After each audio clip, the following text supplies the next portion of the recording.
So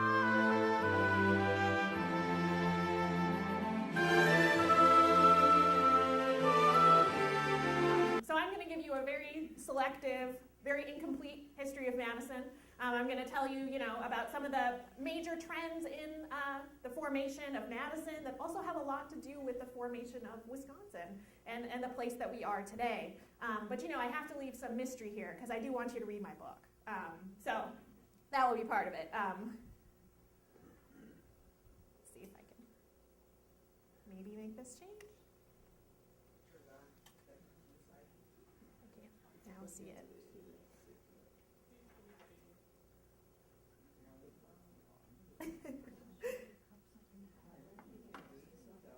There we go. Oh no, we're good. It's mostly just not being able to see the on-off switch here. So I'm going to start way back before there was Madison, way before there was Wisconsin, to when our state was really covered by a glacier, because the shape of Madison, the shape of our state, is a real direct result of this glacier.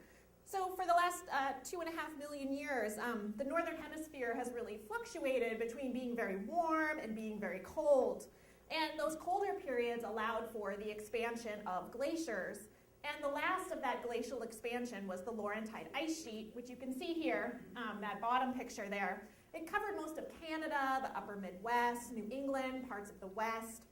Now this glacier flowed into Wisconsin about 25,000 years ago, and it left a very impressive mark, not only on Wisconsin, but on the whole country. This glacier actually created the Finger Lakes, Cape Cod as a result of this glacier, but probably the place that had the most visible, lasting impact, where the glacier is most visible, is here in Wisconsin.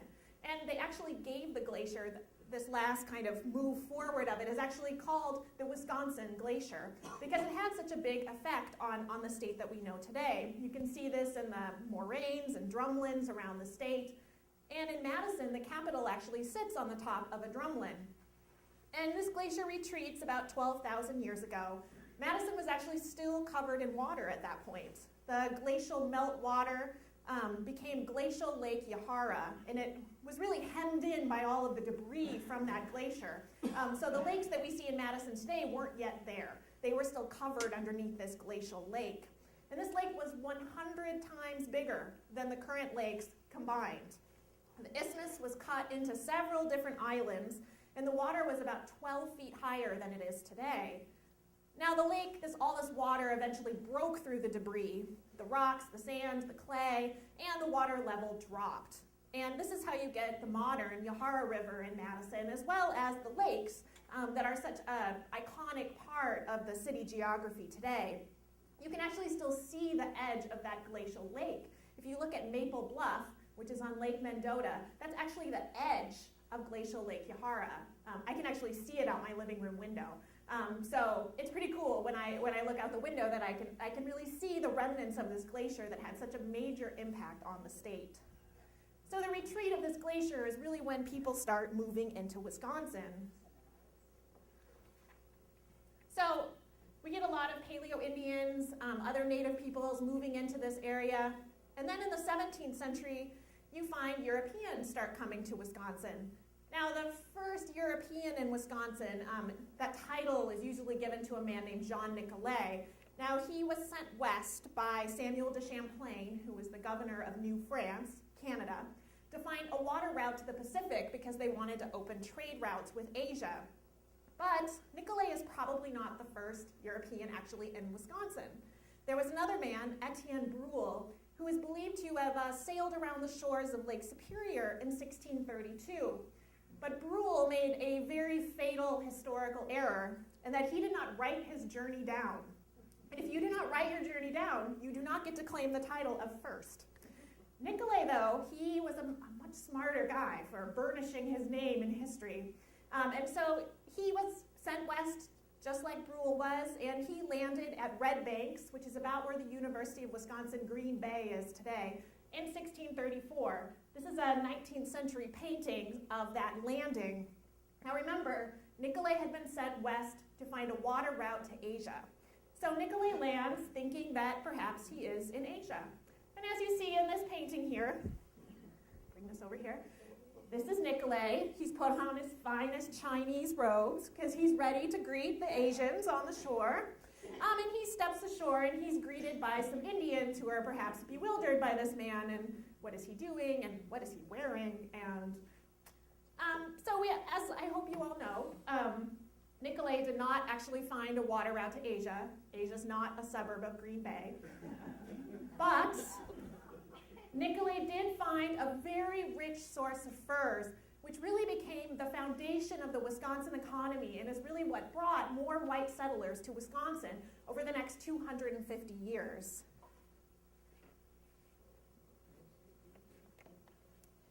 So, as I say, the Wisconsin economy really revolved around this fur trade, and in particular, beaver hats. Beaver hats were the most fashionable kind of hat you could have, and anyone who could secure beaver pelts, send them to Montreal, Quebec, where they were then sent to Europe and made into hats, could get rich. And so traders, French, British, and finally Americans, collected furs from Wisconsin Indians and sent them to Europe. People liked beaver hats because they were waterproof and very shiny. And some of this fur collecting was actually happening in the Madison area. Some of the very first accounts of what Madison was like in the 1700s come from fur traders passing through. No one was really settled there, though. Most of the fur trade is happening along the Mississippi River, along our Great Lakes. But there was a man that we know more in the 19th century. They were still doing some fur trading in Wisconsin. They set up some fur trade posts, but these were very, very temporary places. Small operations, usually just a single trader. But by the early 19th century, the supply of beavers begins to run out. And so the economy kind of starts shifting. Another thing that starts happening is that there's new territories and states being created. So in 1787, there was something called the Northwest Ordinance, which was defining what new state borders would actually be like when these new states were created. So at the time, they said that any north-south border between new states in the Midwest here would be drawn straight across the bottom of Lake Michigan. So this is what the Midwest was supposed to be like following the Northwest Ordinance. So if their plan had been carried out, everything north of the line from Galena, Illinois to Chicago would be in Wisconsin today. But in 1817, our borders were twisted in a different direction. At the time, slaveholding states and free southern states were wrestling for control of Congress. Whenever a slave state entered the Union, then the North needed a free state to compensate for that imbalance. And so in 1817, Mississippi, a slave state, enters the Union, and so the North needs a free state. And Illinois seems like their best bet. But there's a problem with Illinois, in that most of its population lives in the southern part of the state, and people really worried that Illinois would, be more likely to be southern with all of those people living down south. But if we move the border north, giving them a port city on the Great Lakes, then they could develop trade ties to the east and be more likely to be a northern city. Sorry about this. There we go, maybe. And so that's exactly what they did. They moved the border north about 90 miles, robbing Wisconsin of 8,500 square miles. But there was actually too few American citizens living in Wisconsin at the time to protest. And when the Civil War did break out, we all know that Illinois did stay with the Union, even delivering the president who would see us through. But Wisconsin's borders did change very early, even before there was even a Wisconsin to consider.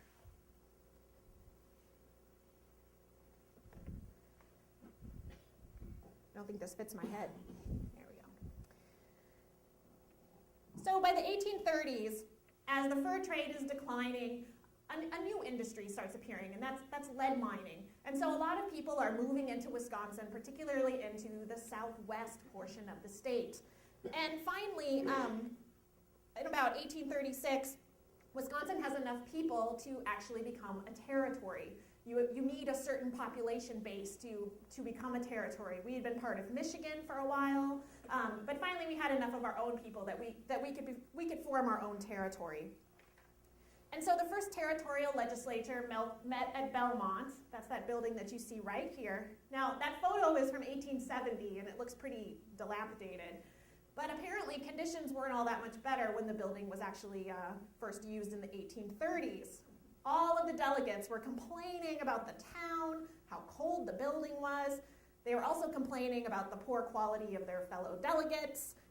The speaker of the territorial legislature wrote copious letters home to his wife talking about how all the other delegates were basically idiots, and he couldn't believe he had to be in this place with them. Now, the legislature's only job, the only task that they had, was to pick a new capital for this territory. And this is where Madison's story as a city, really begins. So, every time I give a talk in Milwaukee, they always want to know why they are not the capital of Wisconsin. They're the largest city. Shouldn't that mean that they're the capital? But at the time when the territorial legislature was, trying to decide where this new capital would be, Milwaukee only had one permanent resident. So they really didn't have a lot of ground to stand on in terms of claiming that they should be the capital of this new territory. So I mentioned the poor quality of that territorial building in Belmont, and that's very important in terms of actually the actual selection of this new capital city. Now, James Duane Doty, that's the man that you see up there, he was a land speculator and territorial judge. He had been first very prominent in Michigan, and then he came to Wisconsin. He was very familiar with Wisconsin, perhaps more than any other person. He had traveled around the state since the early 1820s. He'd actually come on an exploration mission as a secretary and kept all these very careful notes. So he was very familiar with the whole lay of this land.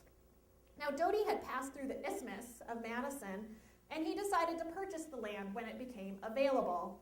He saw a lot of potential for a city, but also his own potential to make a lot of money off of this city. Now, he bought most of the isthmus for about $1,500. And he hired a surveyor, because there were not any white residents living here at the time. There were only some Ho-Chunk camps.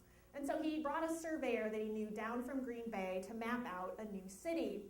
And he named this city, that's what you see, this map down here. He named this new city Madison. Now, he named it that because President James Madison had just died. And so there was a lot of national sympathy for our former president. And so he was really kind of playing on that sympathy by honoring James Madison's legacy by naming this new town after him. He also named the city's streets after the signers of the U.S. Constitution, which was James Madison's greatest accomplishment, working on that Constitution. And so Doty brings his plan for a new city to Belmont, that drafty building in Belmont. And he didn't just bring that, though. He also had heard that the building was cold and that people were kind of uncomfortable. So he also brought buffalo skin robes for all of the delegates, just to keep them warm.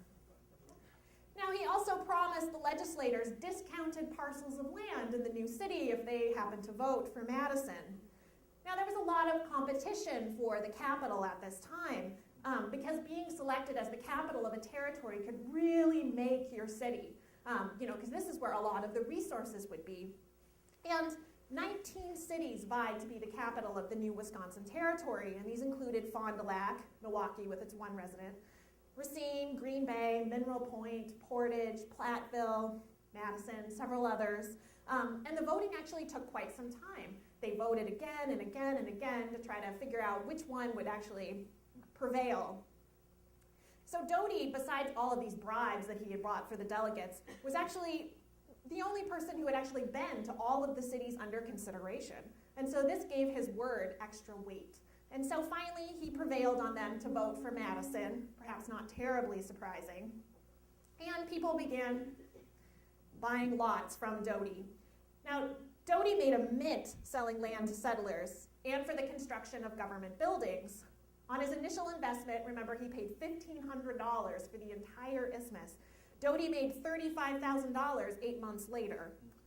It's not a bad investment for a town that really only existed on paper. I should say, though, that some of the very first accounts of Madison, people were not very positive in their thoughts about what the city was actually like.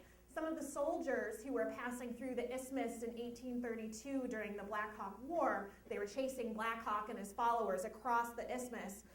They reported that the city was not fit for any sane man to inhabit. They said that if this place had been anywhere else, it would be okay, but it was completely surrounded by swamps, and it was just not a good place to be.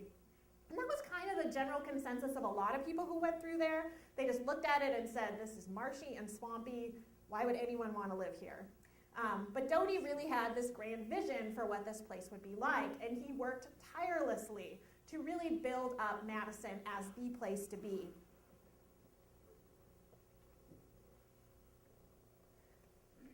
So after Madison is selected as the new territorial capital, they start building a new capital to stand in that place. This is our very first capital, and people began kind of slowly moving into Madison. Eben and Rosalind Peck arrived from Blue Mounds in Madison in 1837. They set up a kind of boarding house and tavern that's on where King Street is today. They also had the first white child born in Madison, and they named her Victoria Wisconsiana. They named her Victoria after the new Queen of England, and of course they named her Wisconsiana after their new territory. So the building that you see here wasn't quite ready when the legislators actually arrived to start using it in 1838. They were actually meeting across the street at a hotel called the American Hotel. They met there for quite some time as they were just waiting for this building to be done. Now, one of the problems with the building that was keeping it from being occupied by the legislators is that there were pigs underneath the floor. James Morrison, who was one of the builders of the Capitol, thought, as long as I'm working so hard on building this Capitol, I'm going to keep my pigs in the basement. So he kept them underneath there for about a year's time. People were complaining all the time about the squealing during the sessions. The holes in the floorboards would actually, as the pigs were getting, a little rowdy underneath there, some dust would start coming up through the floor. Finally, they did succeed in getting Morrison to move his pigs to another location. And this Capitol was finally finished in 1844 to mostly happy responses. But very soon after that, legislators began campaigning to have the Capitol move to another location. This starts happening. Madison really has to fight to defend its place as the capital of Wisconsin from almost the very beginning. Milwaukee starts rearing up its head, trying to seize the capital away. And even after Wisconsin becomes a state in 1848, the calls to move the state capital never really stop. There's constant complaints about the poor quality of the building, the poor quality of the services in the town, that Madison really didn't have a lot to offer people. Legislators would come here, and then they're holed up in this kind of shabby frontier town. And so people were using that as an excuse that they needed to move the capital somewhere else, that clearly Madison was not up to the task of being the capital of this new state. Madison succeeded in holding on to the capital, though, but the challenges would continue. So by the 1840s, Wisconsin actually had enough people to become a state. It took us several years, though, for the state legislature to actually get forth enough votes to move towards statehood. Part of the problem was it was just political parties kind of wrangling. So if the Democrats were fighting for statehood, then the Whigs and the newly formed the Federalists, they would say, oh no, we're not going to let you vote for statehood because we don't know what kinds of things you're going to put in the Constitution. But finally, in 1846, the Democrats succeeded in putting forth a motion to have Wisconsin move from being a territory to a state. And so the first thing you have to do to become a state is you have to write a constitution that has to be approved by the people. And so in 1846, this Constitutional Convention put together a new constitution that had several very radical provisions. It allowed married women to own property. Now, at the time, married women were property in most states, property themselves. They couldn't own property. It also outlawed banks of any kind. People were very suspicious about financial institutions. thought that they were untrustworthy and that the people who worked for them were untrustworthy. And so they just decided that we weren't going to have any banks of any kind in Wisconsin. They also said that you couldn't have denominations of money over $20 because they thought that that was also, liable for kind of fraud or counterfeit. And the other very radical thing that they put forth in this new constitution is that they put the question of African American suffrage up to a popular vote. They didn't say straight out in the Constitution that they could vote, but they did kind of leave it an open-ended question. Now, this Constitution was considered way, way, way too radical, but it took about a year of people kind of fighting and arguing over its various provisions before they finally decided to defeat it, and they went back to the drawing board, and they drafted a new Constitution that was far less radical, got rid of all of these kind of controversial positions, and Wisconsin did become a state in 1848. I'm sorry the mic keeps making that weird noise. I don't know how to fix it. So after statehood, you start seeing immigrants, thousands of immigrants coming to Wisconsin, coming to Madison. Norwegians and Germans were some of the largest groups to really start coming, and they set up newspapers, shops, schools, and churches.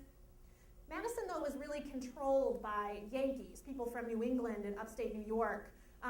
They were some of the earliest settlers in Wisconsin, and they tended to control the economy and the politics of the state. In part, it was because they were already Americans, and so they were already kind of familiar with how this whole thing worked. Whereas the immigrants were, new to how the American systems worked, and so it was harder for them to figure out how to actually get involved in politics. So there was a lot of tension between these Yankees and these new immigrants. One of the main sources of tension was, the immigrants' predilection for alcohol.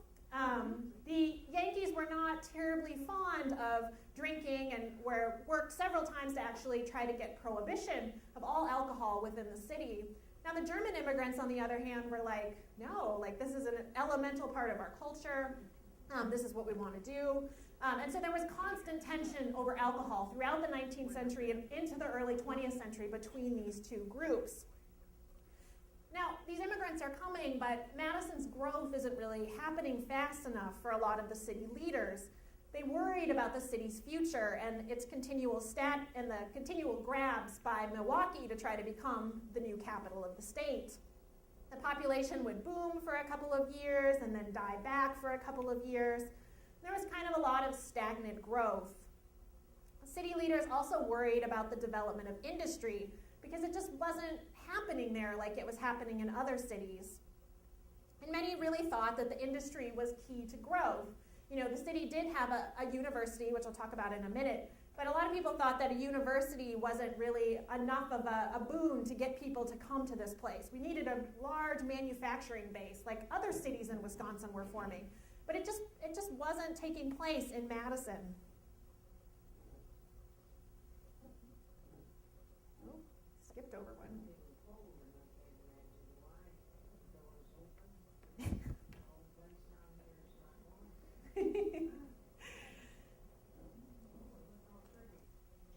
So a state university was part of the plan for Madison very, very early.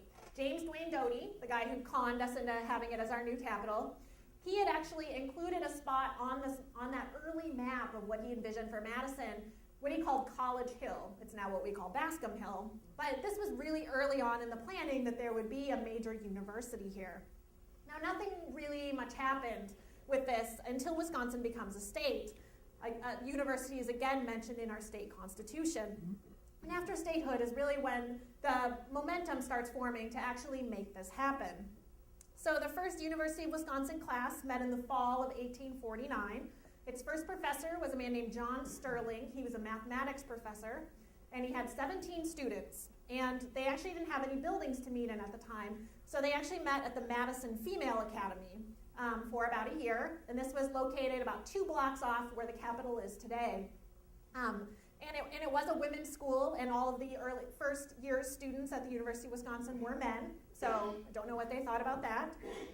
But within a year, they were actually moved to the current site of the university. Some of the first buildings were North and South Hall, which are on Bascom Hill. And the school starts to grow and actually becomes coeducational very early. There we go.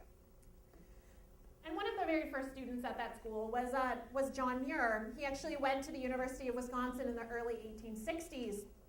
And John Muir, we think of him as this kind of quintessential nature lover, riding out storms in the treetops and disappearing for months into the wilderness. But he was actually also a very clever inventor, won several blue ribbons at the Wisconsin State Fair for his inventions, and he brought several of his inventions with him to his dorm room at the University of Wisconsin. Now, one of the things that he brought was a combination bed alarm clock. This has unfortunately not survived, but the alarm would go off at the appointed time, and when it did, the bed would tip up, drop him onto the floor, and at the same time, strike a match and light up the whole room. Brilliant. Another one of his inventions is what you see here, which is his rotating desk. Now, we do actually have this still. So this is a desk. He would set those timers on the top there and say he wanted to study English for 30 minutes. So the book would be open, and when the 30 minutes was up, the book would drop down, the whole tabletop would rotate, and another book would come up and open. He carved this when he was 19 years old, and if you're ever in Madison, it's actually in the lobby of the Wisconsin Historical Society.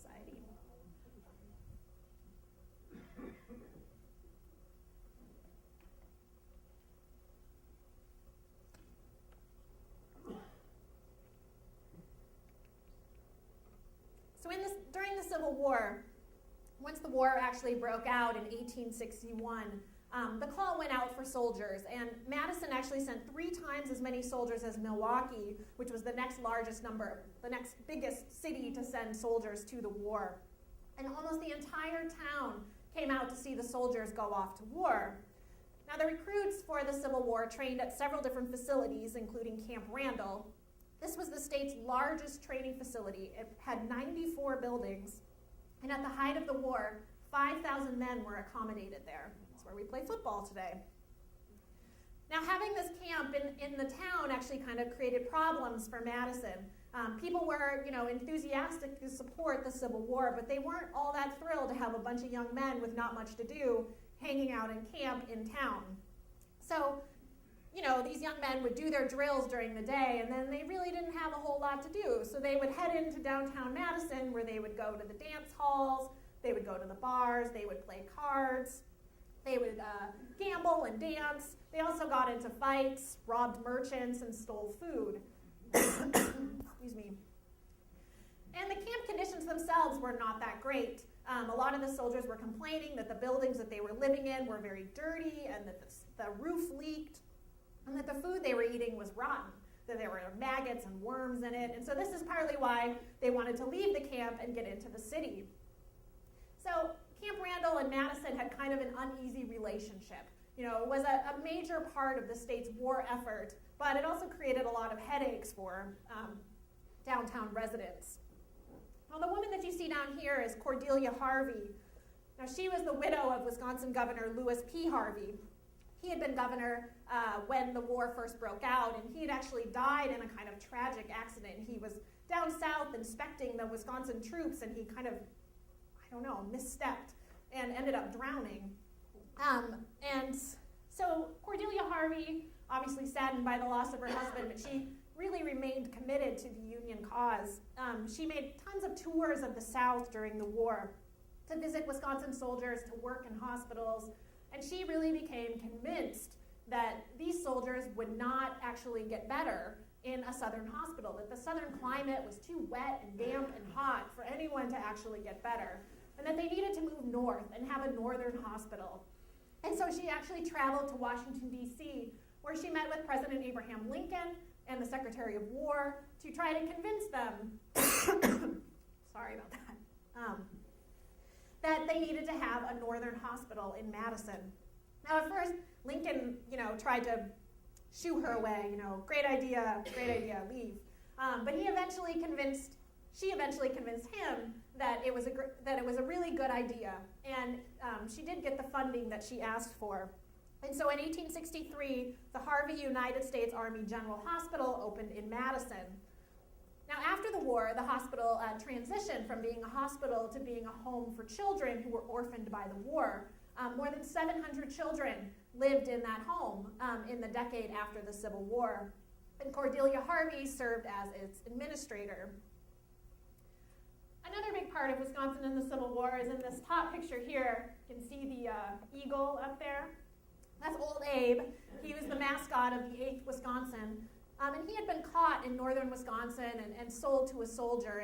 And he basically went with that infantry in many different battles throughout the war. He really was kind of an inspiring figure for the troops to go fight for. And it sounds kind of weird now if we think about having an animal mascot for your group of men, but it wasn't actually all that unusual in the Civil War. There were other troops that had animal mascots, including a horse, an owl, a cow, and one group had a tiger. I don't know where they got the tiger, but so after the war, Old Abe also came home as kind of a celebrated hero, and he actually lived in the state capitol in the basement, and unfortunately he also died in the state capitol. When a fire broke out, he died of some smoke inhalation. But Old Abe was a very famous figure in both during the Civil War in Wisconsin and then in Madison, brought lots of people wanting to come to the Capitol to see Old Abe.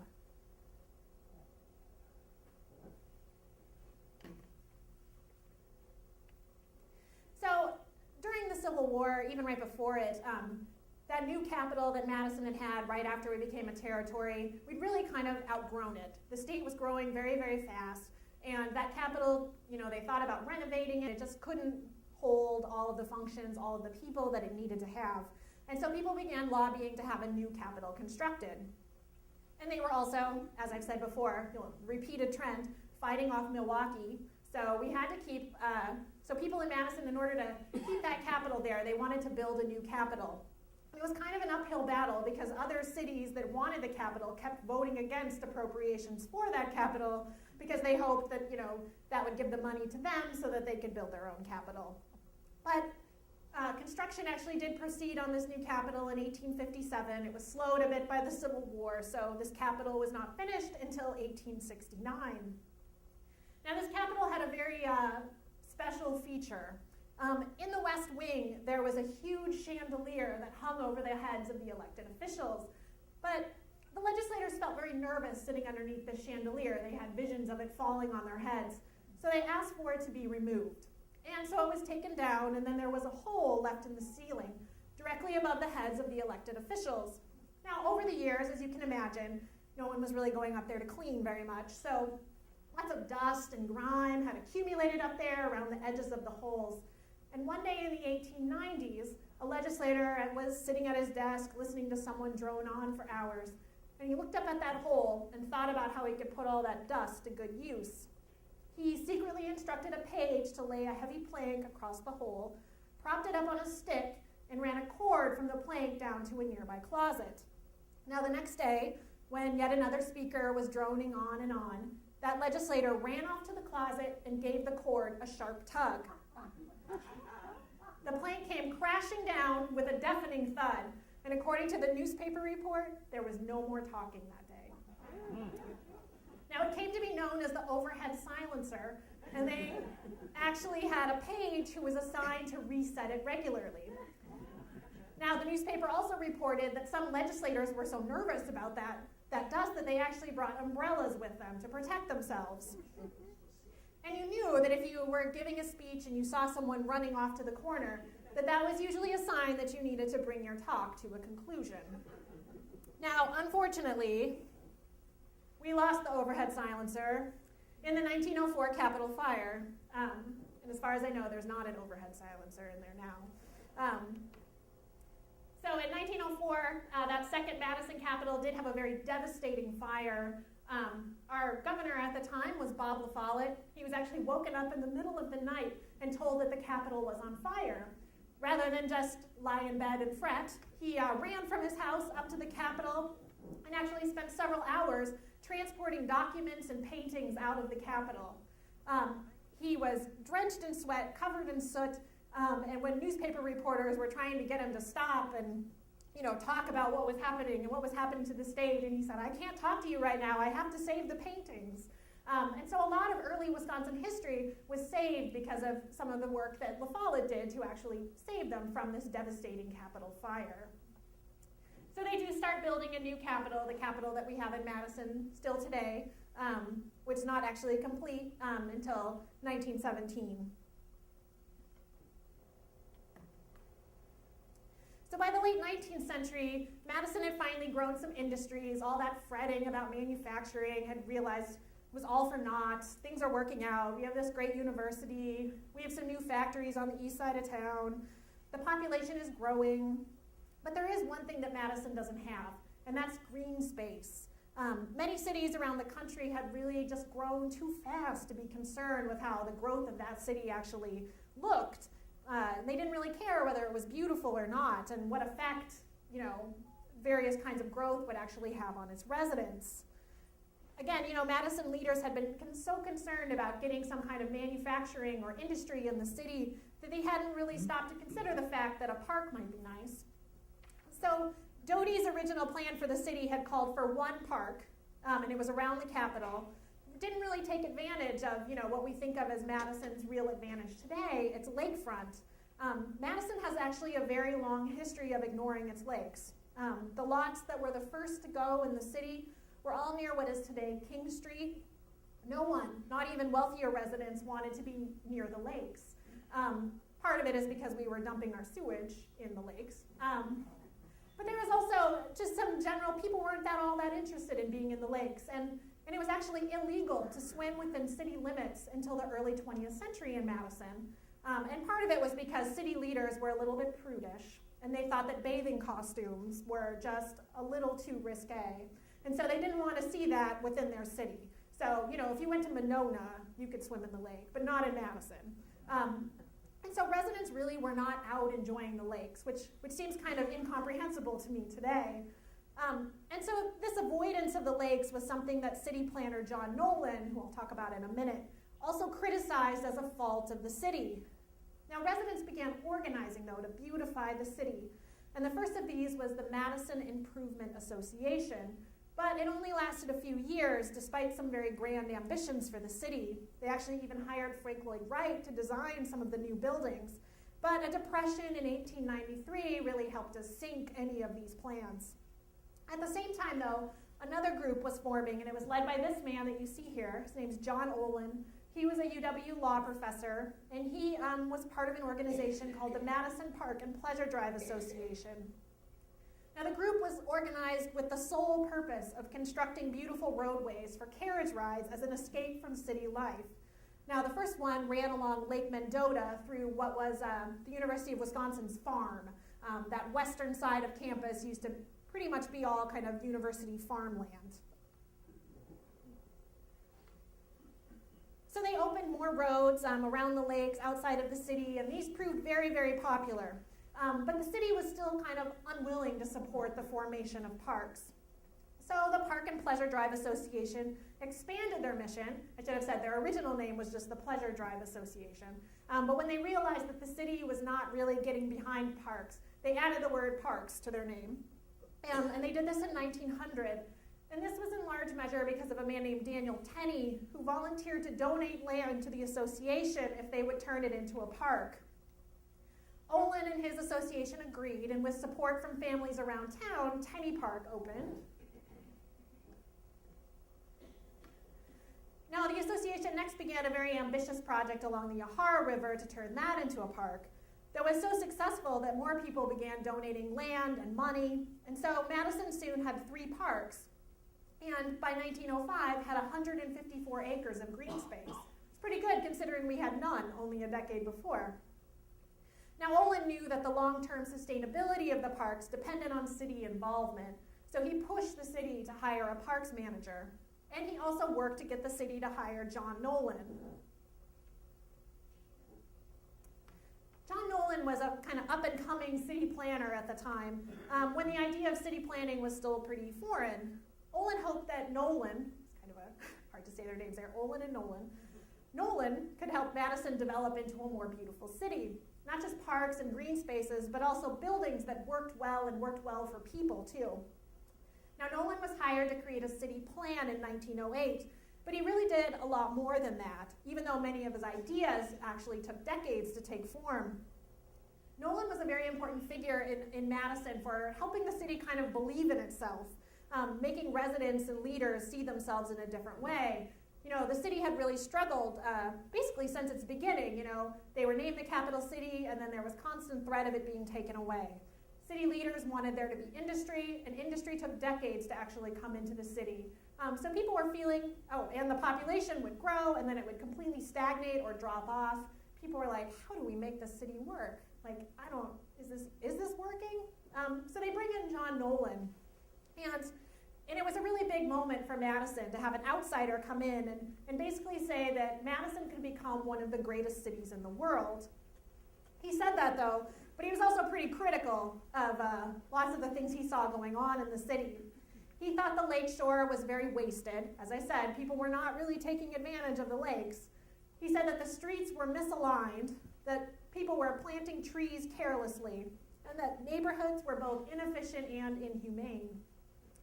He called for a grand mall connecting Lake Monona with the capital, the creation of an arboretum, playgrounds, low-income housing, and also putting a cap on the height of buildings to preserve the view of the Capitol, that none could be taller than the Capitol dome. He also urged city leaders to think of the common welfare and to provide places for every one of the city's residents. But when Nolan delivered his plan in 1910, almost all of his recommendations were ignored. Now, part of it was the cost. Nolan recognized that all of the things that he had proposed cost way more than the city actually had to bring any of it forth. And a lot of city leaders were just kind of offended that Nolan had pointed out some deficiencies in the city. But slowly, many parts of this plan have been realized over the last 100 years, and Nolan's plan remained kind of an aspirational vision that guided and reminded the city of what it could be.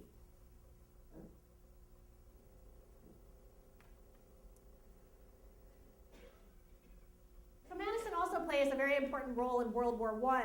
Now, we generally associate food conservation efforts with World War II, but it turns out that a lot of the food conservation programs that we think of as World War II bound actually began in World War I, and they began in Madison.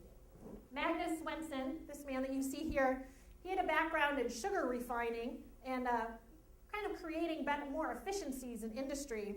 And when the U.S. went to war, he was chosen to lead the State Council of Defense. Now, one of the first things that he did was implement a food rationing program. And he basically did that unasked. No one asked him to try to save any kind of food. Wheat, meat, sugar were some of the items needed for soldiers, so Swenson began implementing programs that became national models. He started meatless and wheatless days, and he worked with the home economists at the University of Wisconsin to come up with recipes to teach classes. They put out all kinds of recipe books to help you cook meatless and wheatless. He encouraged home gardening and the consumption of more vegetables. He issued food conservation pledge cards that local women's committees would travel around the state getting families to sign on to. Families would hang a card in their window to show their neighbors that they had actually signed it. And if you didn't have a card, that was often a sign of shame that you hadn't taken part in these food conservation programs. And they also created window displays, that's what you see in the bottom here, to encourage conservation and remind people of the foods they needed to cut down on. The Dane County Women's Committee made this window display, and they were so proud of it that they actually sent it to the National Council of Defense, and who ended up sending it out as examples of what to do nationally. They really pointed to these Madison women as a national model of how to teach people and educate people about food conservation. Now, all of these programs really garnered Wisconsin national attention. They became known as the Wisconsin Plan, and they were adopted around the country. And after the war, Swenson was so successful that he was actually selected to travel to Europe to help with some of the food programs there, to really help with kind of the war really ravaged a lot of agriculture in Europe. And so he was over there to kind of rebuild all of the food systems. So Wisconsin is really very progressive in a lot of things. Kind of new ideas are coming out of the state coming out of Madison. But they're not so progressive on every issue. Women had really been fighting for the vote in Wisconsin since the 1850s. And in 1912, Wisconsin actually had a state referendum on suffrage. And as you can see, not everyone was for women's suffrage. This is from an anti-suffrage group, and you'll see it says that danger, women's suffrage would double the irresponsible vote. It says at the time only men could vote. I'm not quite sure who they're referring to. So unfortunately, 1912, this referendum was defeated, and women did have to wait until national suffrage in 1919 to win the right to vote. But Wisconsin was the very first state to actually approve that amendment. We were actually racing Illinois for that honor, and we did beat them by a hair. So Wisconsin does take some pride in its advocacy of women. Now, I mentioned some of the tensions over alcohol earlier concerning immigrants. Madison residents actually voted themselves dry in 1917. A year and a half before national prohibition. Efforts to vote Madison dry had actually occurred several times throughout the 19th century and were never successful. But by the teens, more people began to think that alcohol was a major problem and that we should be a dry city, and then hopefully this would lead to being a dry country. This was a perennial issue in town. People were trying to limit the growth of taverns, particularly near the university, and then the concentration of them. City saloons actually closed on June 30th, 1917, and the Breckheimer Brewery closed as well because it fell within the city limits. Now, Fauerbach and Houseman, two other Madison breweries, actually kept brewing because the law only said that they couldn't sell beer in Madison, not that they couldn't brew. So they set up a warehouse in Middleton to sell beer, and they offered a delivery service for those that couldn't make it out there. And when national prohibition did come, there were illegal stills set up all over the city, and they were often only discovered when they blew up. One raid on Regent Street led to the seizure of 475 gallons of wine. Now, at the height of Prohibition, there was actually an investigator sent to Wisconsin to see how well Wisconsinites were actually following Prohibition laws. A man named Frank Buckley came to Wisconsin, and he wrote one of the best government reports ever written. It's not something you hear every day, right? I love it because he's very evocative in his descriptions. He doesn't just visit Madison, he actually travels to cities all over the state, and he writes about what he sees. And in Madison, first he opens his report by referring to Wisconsin as a, quote, utopia of the Wets, where John Barleycorn has his day. So he's walking down Regent Street in Madison, and he meets a woman he refers to in the report as the queen of the bootleggers. She supplied alcohol to the fraternity houses and ran several speakeasies, which you see here. Her name is Jeannie Justo. She was eventually arrested and sent to the Milwaukee House of Corrections. Now, Buckley also met with the assistant dean of women at the University of Wisconsin, who claimed that none of her ladies, no one under her care, was drinking. And Buckley basically laughs and says that she's completely misguided and naive to think that the women aren't drinking on this campus. He also visits Hurley and talks about how all of the barmaids double as prostitutes. It's a fascinating report about the state of prohibition and drinking in Wisconsin in the 1920s. So actually, Wisconsin voters, even before national prohibition was overturned, in 1929, they actually repealed the state's prohibition enforcement law. They basically said, we're not going to enforce this anymore. It's not working. And they also allowed the production of beer with 2% alcohol. So Wisconsin was really only following prohibition half-heartedly for a very short time.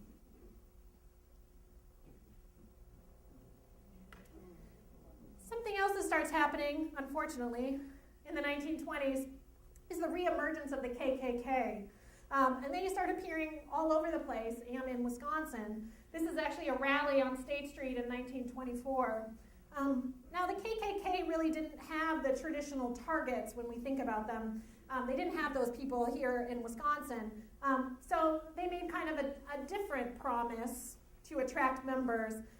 In Madison, they claimed that they would clean up the Regent Street neighborhood, which is where a lot of the illegal stills were and the speakeasies in town. It's where a lot of the lower class, working class immigrants lived.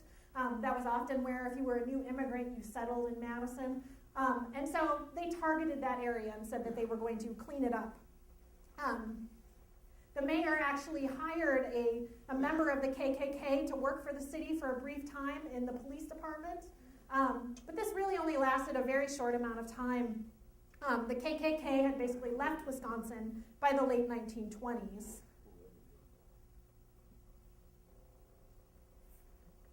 Here's the end of Prohibition. Always good photos to show. So I obviously could tell you much more about Madison, but by the 1930s, you really find that much of the modern shape of the city has taken place. We have a university. We have this plan by Nolan of what the city could be like. And as I said, it took a very long time for a lot of these things to be put into place. But one of the things he recommended is that there be a pedestrian mall from the Capitol down to the campus. It took many decades for State Street to actually be closed to traffic. But his vision of what Madison could be actually has taken place. He recommended that the university create an arboretum. We got an arboretum in the 1930s. And so you find a lot of the foundations of what Madison is today really set by the early 20th century. I'm just going to read you a little piece from the conclusion, and then I will happily take your questions. Over the years, Madison has developed a civic personality that is vital but not restless, sophisticated and friendly. Few people who have lived in Madison ever move away of their own free will. That's what a September 6, 1948 issue of Life magazine proclaimed after naming Madison the best city in America. Residents paged through photos showing their city's peaceful parks, gracious homes, and beautiful lakes in a piece titled The Good Life in Madison. And for many in Madison, life was pretty good. The Life article became the first of many to praise Madison, seemingly fulfilling the promise that John Nolan had seen 40 years before in his seminal 1910 plan for the city. While few residents had been ready to embrace Nolan's vision of Madison at the time, by the mid to late 20th century, the praise seemed to many residents to be well-deserved. Madison had finally become a model city, as Nolan had predicted. It was only the first of what became a torrent of praise. Madison continues to grow and change at a feverish pace. The city and surrounding Dane County are the fastest growing areas in the state. It's hard to imagine that Madison ever had a problem attracting residents, or that the city's most iconic building, the Capitol, might have easily been located in another city. Madison's history is still being written, incorporating the lives and experiences of all who call Madison home. As the city looks to the future, Madison must continue to balance its zest for change and innovation with a healthy respect for its history and tradition, remembering that what we all hold dear will provide a way forward for all Madison residents. Thank you very much. I'm happy to take your questions.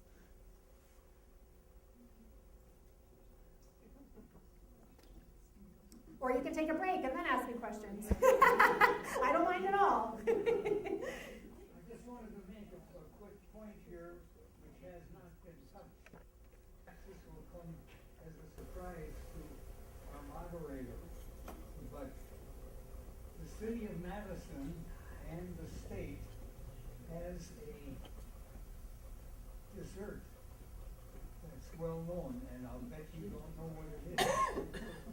It's called banana cream pie. And how that got started is after the war, I ended up in Madison, newly married, beginning of a 61-year wonderful marriage.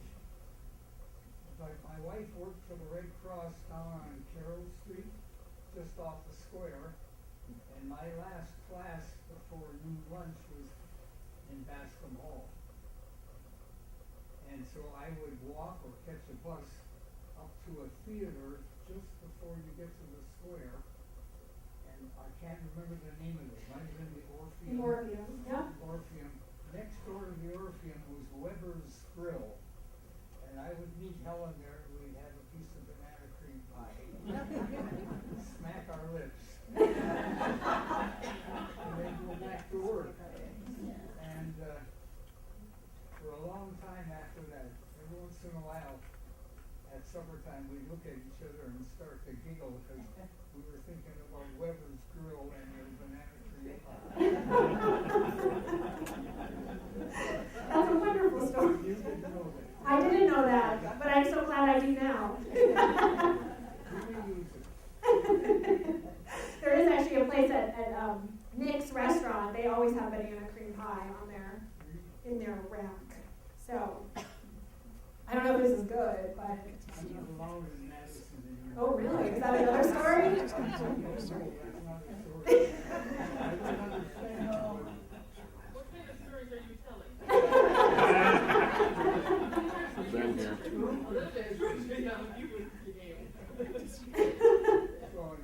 Yes.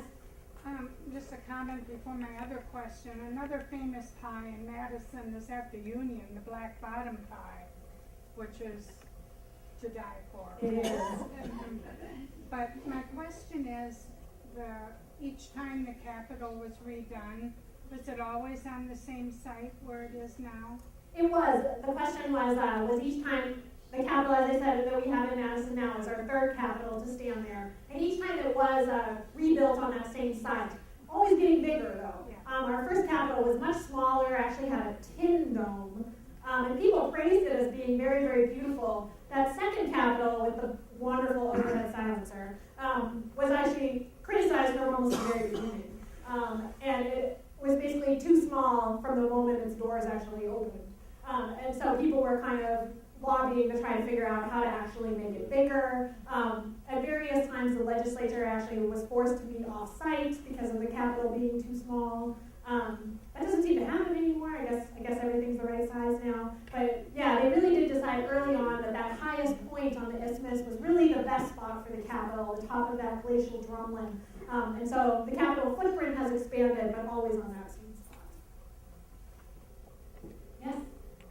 I lived on West Birmingham in Madison for a number of years, and I was told that Birmingham Park was the first park in Madison, and it was built in landfill, which is perfectly evident from all the money that I have in my house. It's a very small park, Birmingham Park, but I just wondered if you knew anything about the history of Birmingham Park. Yeah, so the question was about Brittingham Park and whether she heard that it was the first park in Madison. So Tenney Park is generally considered, which is over on the Yahara River on the east side of town, generally considered the first official park in Madison. But that's a little bit of a misnomer because that actually wasn't technically part of Madison at the time. It was right on the edge of what was considered the city limits. And so Brittingham Park was, as soon as Tenney Park was created, that kind of became a model for, people trying to encourage the city to form parks so people would donate land that they had.